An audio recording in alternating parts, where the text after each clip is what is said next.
Hello and welcome to GYDA Talks. And today I am truly delighted to have as a guest a gentleman I've seen many times on stage. Many times we've been on stages going on at the same time, but we've been on different stages. Sometimes he's on the bigger stage, sometimes I'm on the bigger stage. Greg Gifford. Greg Gifford, a legend in his own lifetime. Greg, if people don't know who you are, would you just like to introduce yourself? Yeah, I'm the Chief Operating Officer at SearchLab Digital. We're a boutique digital marketing agency here in the States, but I've worked at multiple agencies. I'm, I guess, fairly popular speaker. I'm lucky enough to get to travel all over the world and speak at a bunch of conferences and a bunch of cool places. So most people probably know me from the conference stage talking about SEO, although I haven't really done SEO in years because I'm the COO of an agency, so I'm not the agency process guy, and I run stuff now. So I actually enjoy the process side better than the client work side. So it's kind of a great place to be. And the sort of subject we're talking around is lessons learned from growing multiple agencies. Should we start where we are now, just to give people a sense of whether you're a one-man band or a 100-person business or a 500-person business? Where are you on that sort of? So it's kind of funny you'd scale have me on this show because I just fly by the seat of my pants. I have no idea what I'm doing. Hey, it's meant to be lessons learned. We could BS some stuff. No, okay. So SearchLab, honestly, I'm not sure how many people we have because we're hiring pretty aggressively right now. I think we're currently at 47 or 48 employees. And when I started here 4.5 years ago, there were 9 of us. So we've grown pretty significantly in about 4 years. I've worked at the biggest place I ever worked. I worked in the SEO agency arm of a massive car dealer website company in North America. So the whole company probably had 300 or 400 people. And the agency side that I was running probably had 40 people. Right. And then before that, I worked at another agency that was the same sort of thing, except it was websites for used car dealerships. And that company probably had 40 people, and there were like 6 of us in the agency side. So by far, right now where I am is the biggest in terms of the agency employee and the dynamic of processes and everything there. And the issue that everyone has listening and watching is we have these heroes, the people who've grown their agency to 50 plus and so on and so forth. And when we interview them, it's kind of like, oh, it's really tough at the beginning, getting from 1 to 5, 5 to 10. And now we're 45 or 50.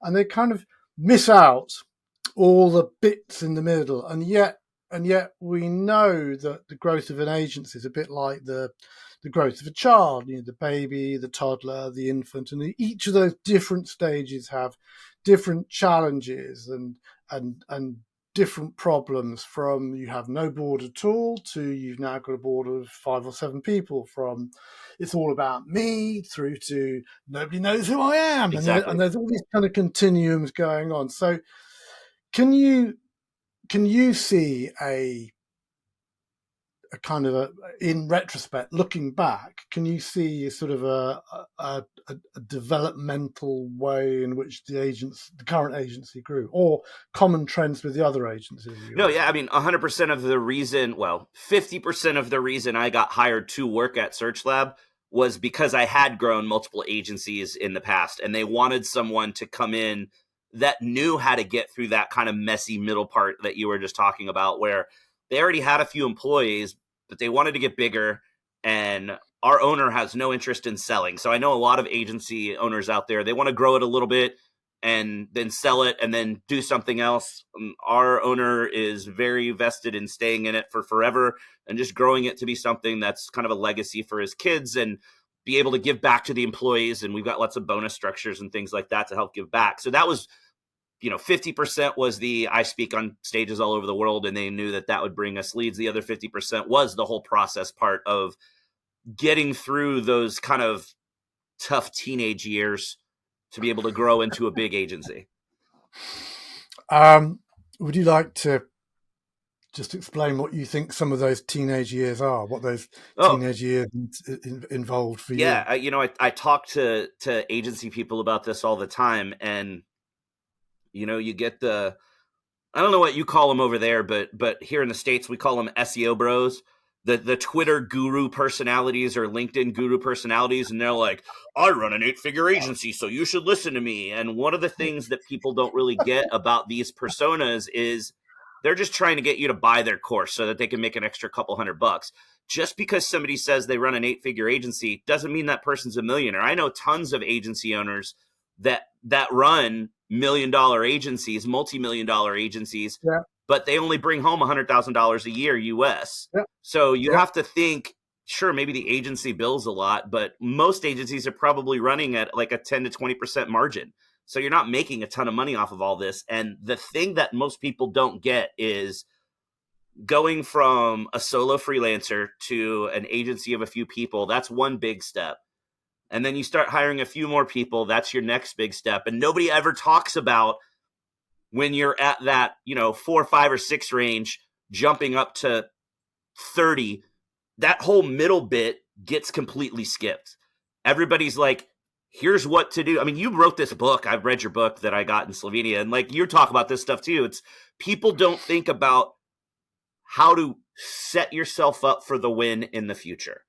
People are thinking, I'm here at this level with 5 people, and I want to be at the, I'm billing 5 or 6 million a year and I've got 40 employees at this level, and they just think it's a simple path, and it's not. It's this really messy, a lot of different directions. And one of the things that I've been saying for a really long time is it's pretty easy to do whatever your agency does, whether you're SEO or PPC or design or websites. It's pretty easy for the technical skill set of what you do.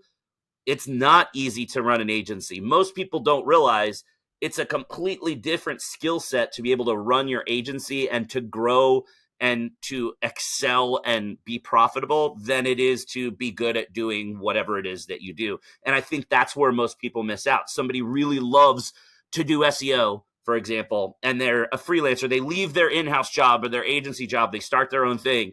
Then they get to a point where they're maxed out capacity, so they start hiring a couple of friends to work with them. And then all of a sudden, hey, you've got your own agency. But just because you were good at doing things doesn't mean you're good at running your agency. And I think a lot of people don't get that.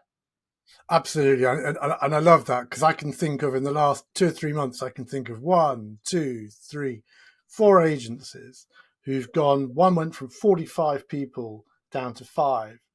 He realized that the problem was the kids, as he called them, and he made all the money. He made all the money on the grey hairs. Yep. So why have all the kids and all the problems with that? Outsourced the whole lot. Guaranteed prices for web design, guaranteed prices for SEO, guaranteed prices for PPC.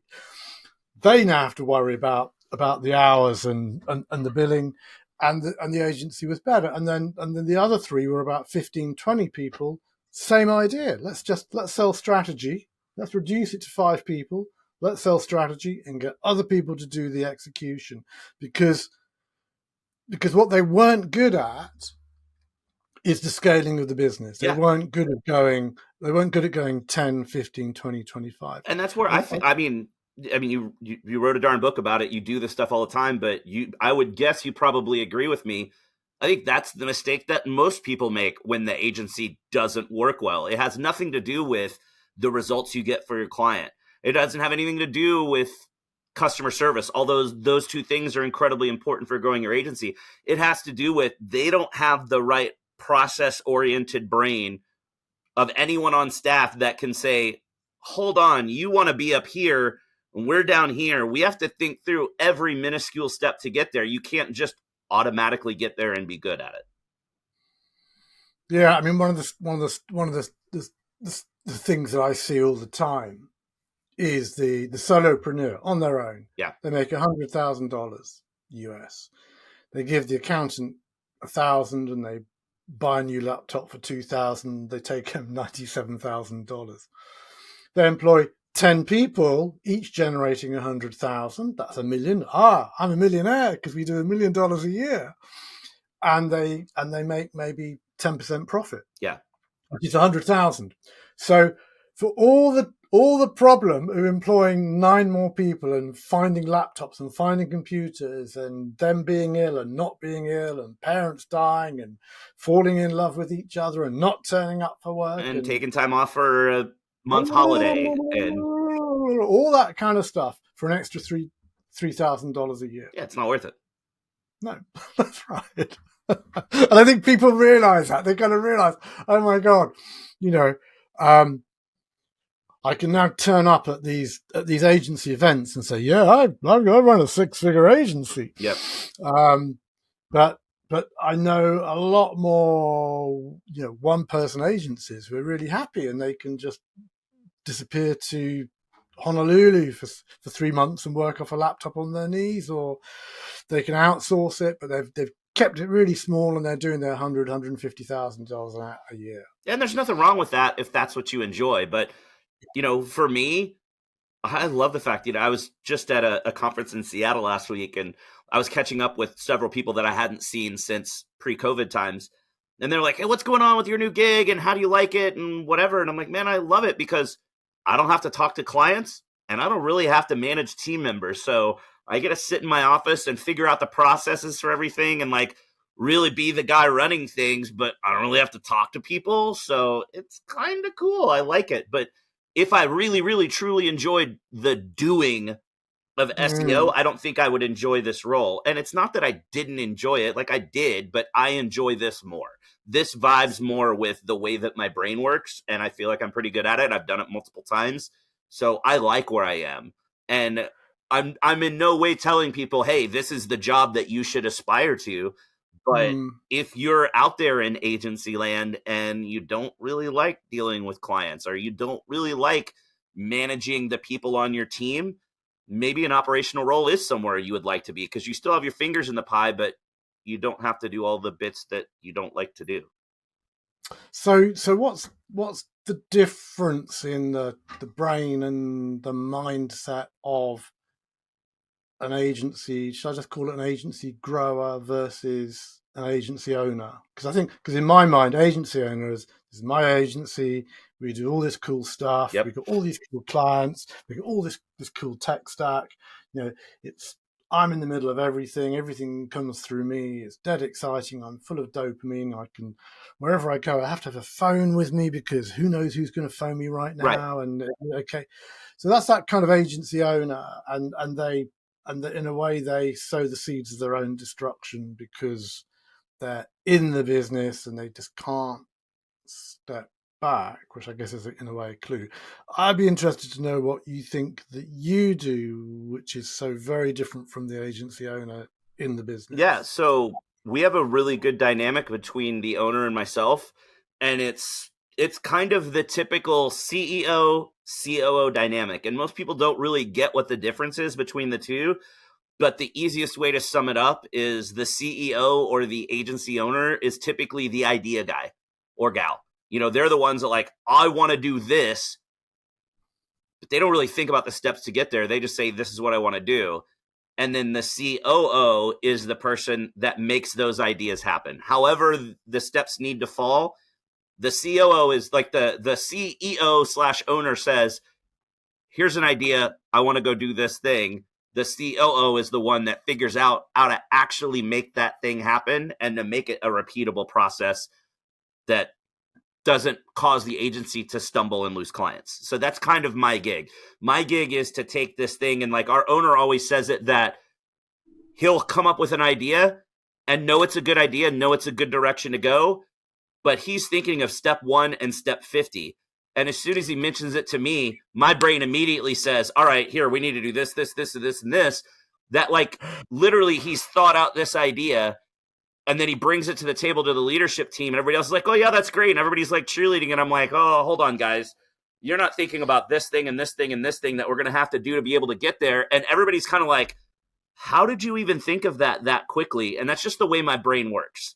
My brain is very much, it's kind of automatically breaking things down into little bits and little steps. So you see this picture of here's my end goal and my brain automatically says, all right, here are the things that we have to get through to get there. And so that works really well being in this operational role, because I can think through all of the steps that are necessary, and I'm thinking through. And also it helps that I had the experience of having grown several agencies. Yeah. So, thinking through, okay, this is a way more efficient way to do this, or you had this idea to go here and we can't get there because of the way that we have this set up. So we're either going to have to figure out another way to kind of get there, or we're going to have to retrain our team to be more efficient to give us the extra time that we need to get there.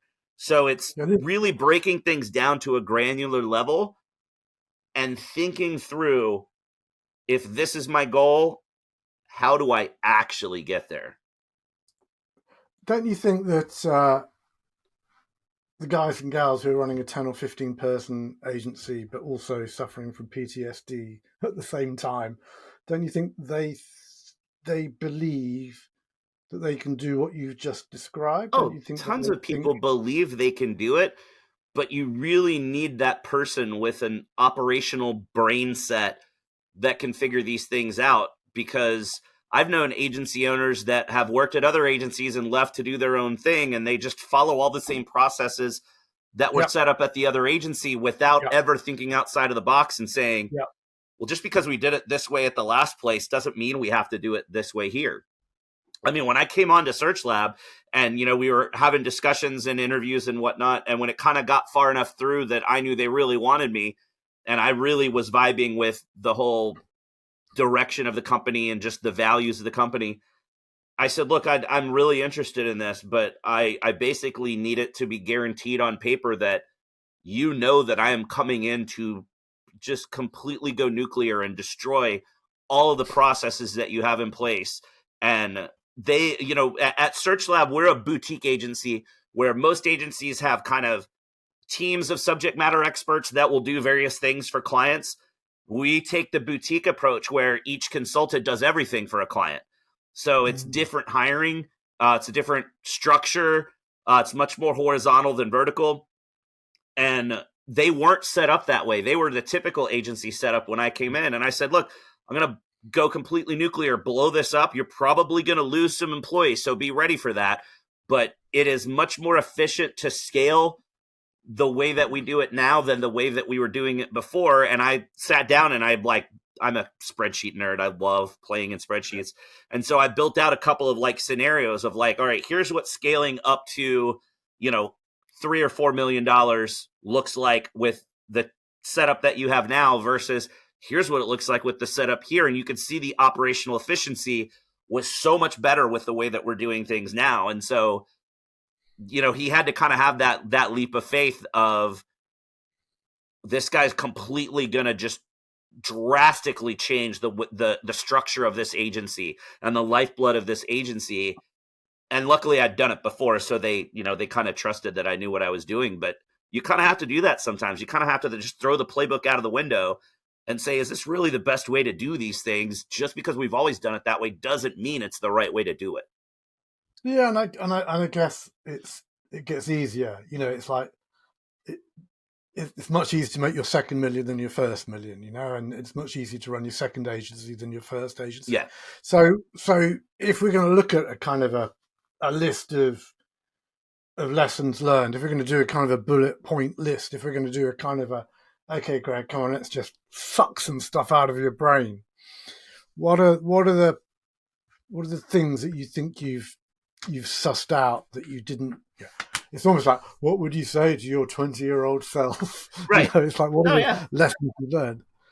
It really does come down to processes. A lot of agencies don't have documented processes because when it's just you know how to. I'll do this from an SEO standpoint, but you could sub in PPC or design or website or whatever. But you know how to do this thing that you do. So as a solo freelancer, when you go and you start your own thing and you're just working for yourself, you know everything. You don't have to have documented processes and a employee handbook and all of these HR elements. You just do your thing, and then you hire another person. It's probably somebody you're friends with. They know how to do stuff. Once you start getting bigger and you're hiring more new people to come work, you're probably not hiring people at the same experience and skill level as yourself. So you're hiring people with less experience, less skill. You can't just go, go handle this client. You have to have processes in place to say, these are the things that we do.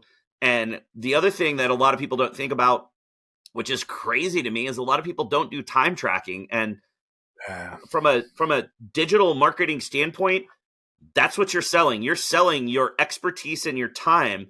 So how are you not tracking how much time you're spending on a client? Because a lot of times, and we do like agency coaching and stuff. So I've talked to other agencies a lot, and I'll come in and say, how's your team not tracking time? They're like, oh, we don't want to be like the big in-house people where you have to punch a clock and do this, and we're tracking everything that you do. And I'm like, but you're crazy not to, because you have this client over here paying you $2,000 a month for services.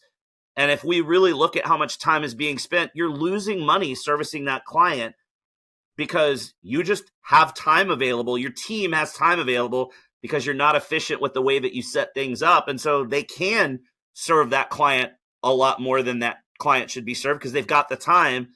But then now that client is used to getting $5,000 or $6,000 a month worth of service instead of $2,000. And if you start selling more, you got to back off to be able to, and then now that client gets mad. So it's really sussing out the level of service that you're going to get or going to provide to your clients, and really breaking that down and tracking the time and making sure that those efficiencies are in place, because it really does come down to time. You're billing for your time, and the time that your team spends on executing that service or that product, making that more efficient makes you more money. And it keeps you it's not just a money thing, it's a profitability thing. And it's not all about, I need to do this so I can make more. It's, I need to be able to scale this agency without big screw ups that make me lose clients. Because if you go, all right, we're going, we're at our first million, and we set a year goal that next year we're going to, a year from now, we're going to be at 2 million. But the level of service at 1 million, the level of service at 2 million is different. You're twice as many people usually. And if you're not really thinking about your processes and you've got these kind of inefficiencies there, you're going to make mistakes as you scale. And if you make mistakes as you scale, that's going to result in one of two things. You're going to churn your own staff, which now results in probably churn of clients because they've got turnover and inconsistencies, or you're just churning clients because clients aren't happy because of the inefficiencies in communication or the inefficiencies in results. And if you're losing your team members or losing your clients, that hinders your ability to make money in the future. You got to think about all of these implications to set that clear path forward where you can grow without those bumps in the road and get your agency to whatever size you want to get to. Another big mistake that I see a lot of agency owners making is they keep doing client work far too long. You as an agency owner, if you're a solo freelancer, sure, you're doing the work. If you've got 1 or 2 or 3 people, okay, you're doing the work. Once you get to 5 or 6, and for sure once you get to like 10 employees, the agency owner is probably the highest paid person in the agency. You should not be doing client work. You're probably 2 or 3 times more expensive at an hourly rate than the general team member on your team. And sure, maybe you enjoy the client work. You can touch the strategy side at a high level, but actually doing execution on work at the point that you're a bigger agency just is not efficient from a financial standpoint. So you got to break away from that. Another big mistake I see is a lot of people, at the freelance level, you can get referrals and you can grow and you can kind of get to capacity without having to know how to sell. And then you can start growing that a little bit more. But once you really want to say, hey, I'm going to grow this agency and get this to be something big, a lot of agency owners just do those sales calls themselves, or they have somebody on their team that's really personable and they put that person in sales. But actually getting someone that knows how to do sales is a total game changer. You need somebody that can do that. They're bulldogging, they're following up constantly. Like they're spending all of their time calling prospects and finding prospects. You probably don't want to do that as an agency owner. And coming in and having someone that's actually really good at sales is another really important piece of this puzzle of growth. Of you got to have that covered as well. And then once you get bigger, you got to have the HR side handled, because you're going to have people that do want to take, a month-long holiday, or somebody's dad's going to die and they're going to need to take a couple of weeks off for that, or somebody's pet's going to die and they're going to need a couple of days off, or God forbid there's sexual harassment. You got all of these HR implications that you really need to start thinking about much earlier than you think you need to start thinking about them. So there's a whole lot. Like, I'm sure I'm making it sound all doom and gloom, but it's really not that bad. It's talking to people that know these things and thinking ahead so that you solve the problem before it's a problem. Yeah, I think the thinking ahead, I think that's the thing. Once you know there's a map, once you know that you're, using that analogy, you're about to be 18 and you're about to be able to drink and you're about to be able to drive, that's going to change things. And how is that going to change? Once you realize, that you're going through a natural curve, a natural growth with challenges that all people of that size on the whole face, and I think one of the really big ones is that one of the senior team. So, when you're 1, you're 1. When you're 5, you're 1 plus 4. When you're 10, you're 1 plus 9. When you're 15, you're 2 plus 13. When you're 25, you're 3 plus 22. When you're 45, you're 6 plus 39. And I think one of the things that happens that people don't realize is that as you become the head honcho, you're not telling people what to do. You're telling people to tell people what to do. And that's hard. A lot of people don't like letting go of that level of control. Absolutely. And it's it is literally fly by wire. You're not actually connected to the propellers or the rudders, but by anything apart from little commands going down the line, right? And then hoping that the person that you've told will understand what you say, translate it in a way that they understand. So I think it takes a really special kind of person to be able to sit in the boardroom or sit in the senior management team meeting and say, hey, the way that team's behaving, it needs to change. It needs to be faster or brighter or friendlier or less time or more profitable.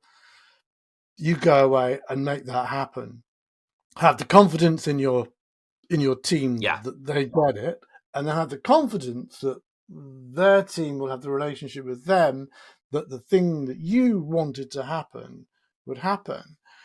And of course, if you wind all this back to the start of this conversation, which is you're a one-person freelancer doing your own thing, you've never been taught this stuff.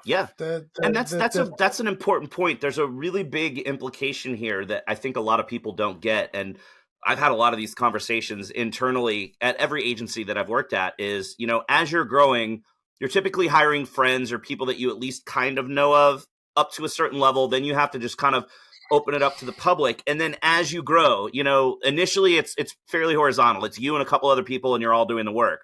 And then all of a sudden, like you said, now it's you with people underneath you. And at a certain point, it's 2 or 3 people with people underneath you. And then as you get bigger, you've got 4 or 5 or 6 leadership people trickling down through multiple tiers.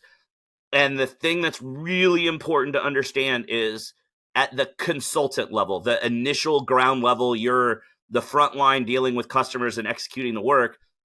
That person that is a stellar consultant level employee is not necessarily going to be a good team leader, a good manager. And that good manager is not necessarily going to make a good director. And that good director is not necessarily going to make a good VP or whatever your leadership structure looks like. And that's a really hard pill for a lot of people to swallow. And we have these conversations a lot internally. Think of it almost like a job description for each role. And that job description drastically changes. A manager position needs to be able to coach the team and train the team and handle client escalations. And you're not really doing client work anymore. So just because you're really good at client work doesn't mean you're going to be a good manager. And one of the biggest game changers for us is tool, I guess you call it. It's called Culture Index. So it's almost like everybody's heard of the Myers-Briggs personality test. Yeah. This is, I guess, in the same range, but it has been scientifically proven to be ridiculously more accurate than a Myers-Briggs personality test. And basically the thought process behind this is, by the time you're about 13 or 14, your brain is hardwired for the way that you interact with the world. And so there are, 30 something different patterns that you can take this little test, and it will, to a ridiculously accurate degree, say, you're this person, here's how you deal with the world, here's the way that you think about things or whatever.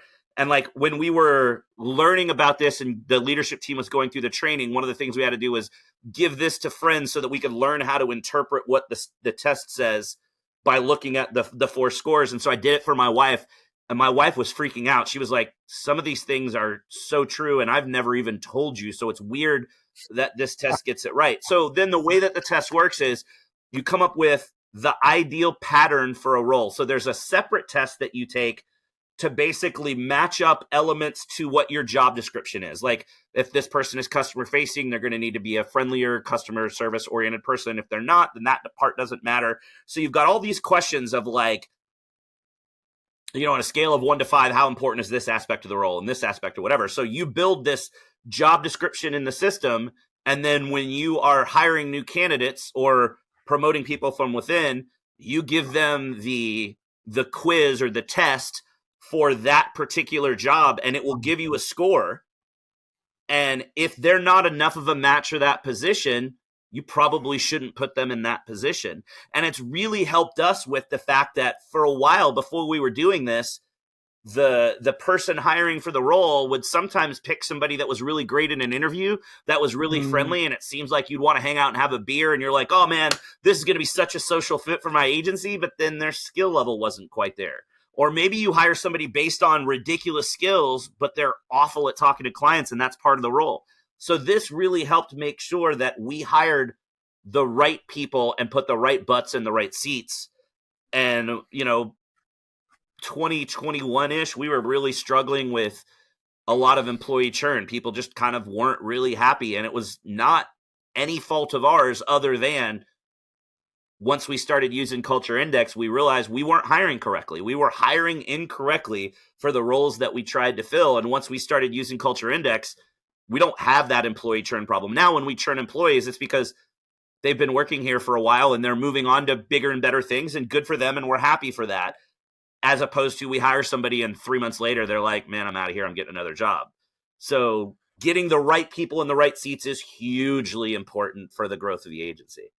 On a similar vein, there's a story that Howard Schultz, who was CEO of Starbucks, tells when they had 40,000 stores and I think it was 100,000 staff.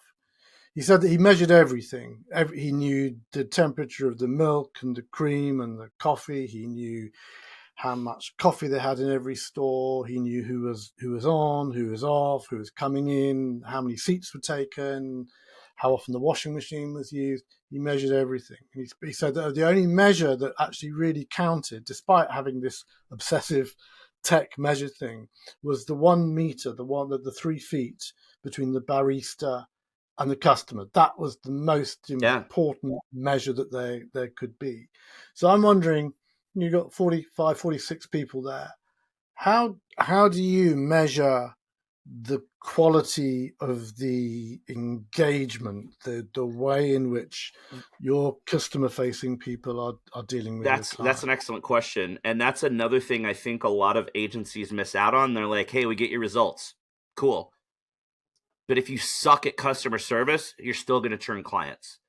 You've got to build that relationship and that rapport with your clients, because a great client relationship keeps a client with you if results are not as great as you expect them to be, or if they're bad, because they know you're in the corner with them and you're fighting to get out of it, versus you're just somebody that's like, hey, how many times do you hear of agencies going, your traffic is up and your leads are up, so we're winning.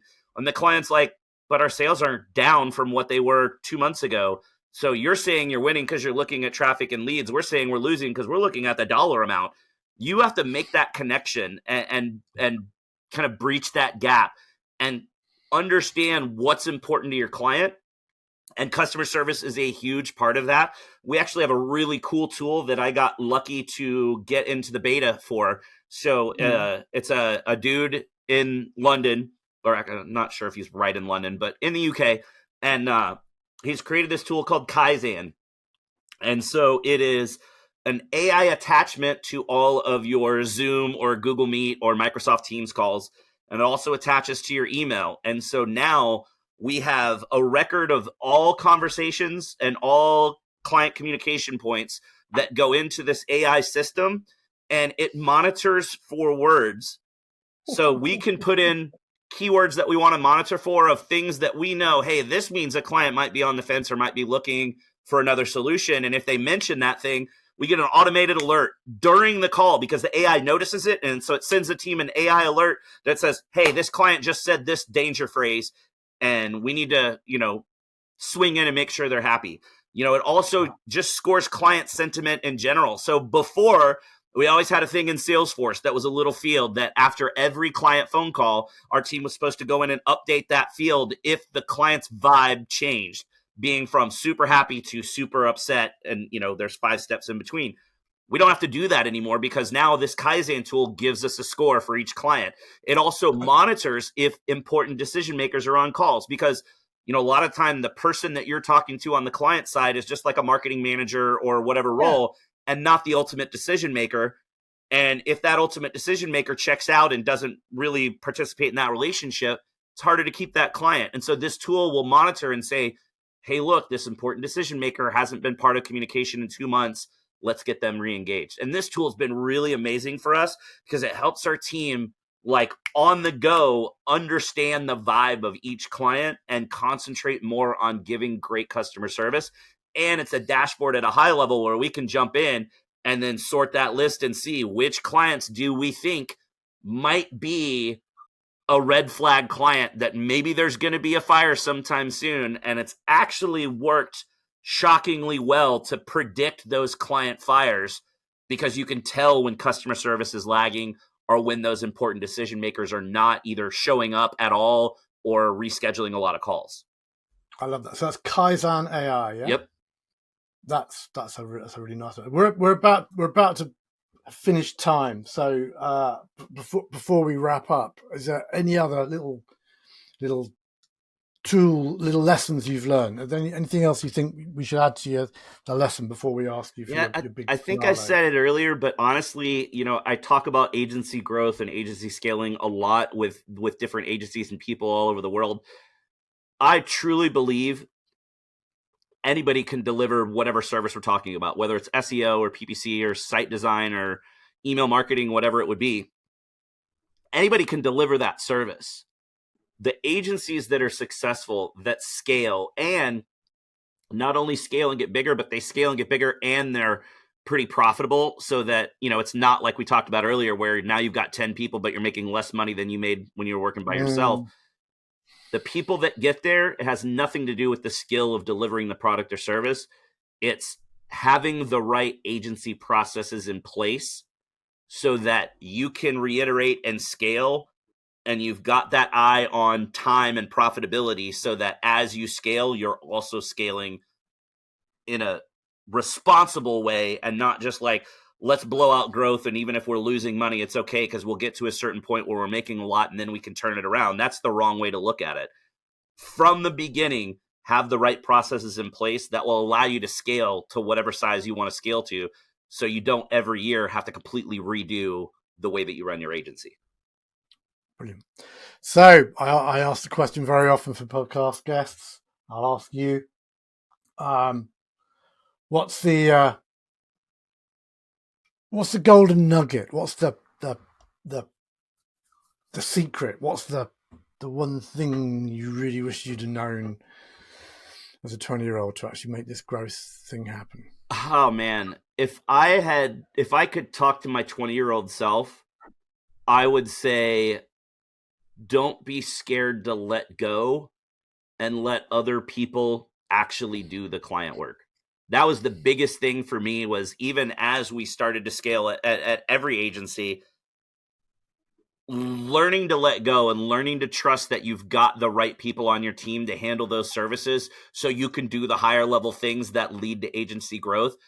That was the biggest roadblock for me because, again, kind of like I mentioned a minute ago, the agency owner is usually better than the other people you're hiring later on. And you look at things and go, I could do that better and I could do it faster, but you have to be okay with taking your hands off the reins and knowing that it's going to get done. Don't let perfection block you from growing in your career, and understand it's okay to let go and let other people handle things so you can do the bigger picture things to grow the agency. Yeah, I love that. I absolutely love that. That's great. Greg, love the energy and enthusiasm as always. You know that. Love the insight. Just so many knowledge bombs. And I think people are just gonna love that. I think it's gonna be one of those podcasts that people listen to again and they're going, let me just take some more notes on this, how this works. Thank you very much for being a great guest, and thank you very much for being the great Greg Gifford. Well, thanks for having me on the show.